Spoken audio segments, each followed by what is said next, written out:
সাঁতার শিখতে হলে জলে নামতেই হবে, আর হাঁটতে শিখতে হলে অবহেলা করা যাবে না, পড়ে গেলে আবার উঠে উঠে দাঁড়ায় হাঁটার চেষ্টা করতে হবে। চাকরি তো ধরেন একা করলে হবে না, আমি যে কর্ম করবো সেখানে যেন মানুষ চাকরি করে এবং উদ্যোগী হওয়ার একটা টার্গেট কাজ করতেছিল। আমার কথা যে চাকরি হচ্ছে হয় সরকারের গোলাম অথবা কোনো কোম্পানির গোলাম। আপনার কোম্পানি আপনাকে 30 লক্ষ টাকা আয় করে নিয়ে আপনাকে 30,000 বেতন দেবে, আর যখন স্বাধীন পেশা হবে কাউরে কোনো কৈফিয়ত দিতে হবে না, এবং উন্নত কিছু করে আমার আন্ডারে যেন শত শত মানুষ এক সময় আমার উসিলে যেন কর্মের মুখ দেখে, এই আশায় টার্গেট করছিলাম।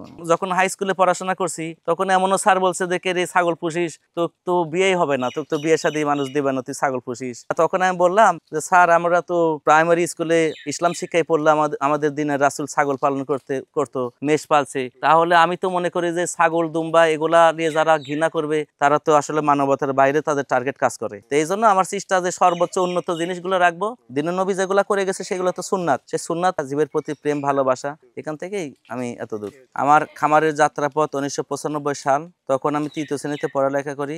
2টা ছাগল দিয়ে শুরু, এখন বর্তমান 450 প্লাস ছাগল রয়েছে, দুম্বা রয়েছে প্রায় 85 পিস দুম্বা, গরু আছে, এখানে মহিষ আছে, এখানে মাছের খামার আছে আমার 5টা। 30 বছর হয়েছে আমার খামারের বয়স। ছোট যখন আমি, তখন আমার এক ভাইয়া কিছু ছাগলের মানে রাখতো 2-4টা, ওই দেখে বাচ্চা টাচ্চা কোলে নিতাম, খুব ভালো লাগতো। শীতকালে মনে হচ্ছিল যে আমি শীত লাগতেছে, আমার ছাগলের বাচ্চারও তো শীত লাগে, ওকে একটু ন্যাপের ভিতর নিতাম। এর জন্য বহু বকানি বহু কথা শুনতে হয়েছে। বড় ভাইয়ের সহযোগিতায় আমি ছাগল পোষা শুরু করছিলাম, বড় ভাই আমাকে সহযোগিতা করছিল, এই সেখান থেকেই আর কি যাত্রাপথ। 2টা দিয়ে শুরু করলেও বংশ বিস্তার হয়েছে আস্তে আস্তে, বংশ বিস্তার পর দেখা যাচ্ছে বিক্রি হয়েছে, আরেক জায়গা থেকে কালেকশন করছি বিভিন্ন মাধ্যমে, বাহিরের ছাগল মানে চিন্তা করছি আমি যে ছাগলের মধ্যে উন্নত কি, গরু ছাগল মহিষ কবিতর প্রত্যেকটা প্রজাতির মধ্যে কিন্তু দেশি এবং বিদেশি জিনিস আছে, উন্নত অনুন্নত আছে। আমি চিন্তা করছি উন্নত কি, এই উন্নতর খোঁজ করতে করতে যে প্রথম হাতে পেলাম তোতা, রাজস্থানী তোতা ছাগলটা দেখা পরে মনে হচ্ছিল হয়তো বা প্রতিবন্ধী ছাগল, ছাগলের মুখ টুক বাঁকা, ফেসটা ভিতরে ঢুকানো, আবার মনে হচ্ছে যে রাজস্থানী তোতা, এই নামটা হয়েছে তোতা পাখির মতো,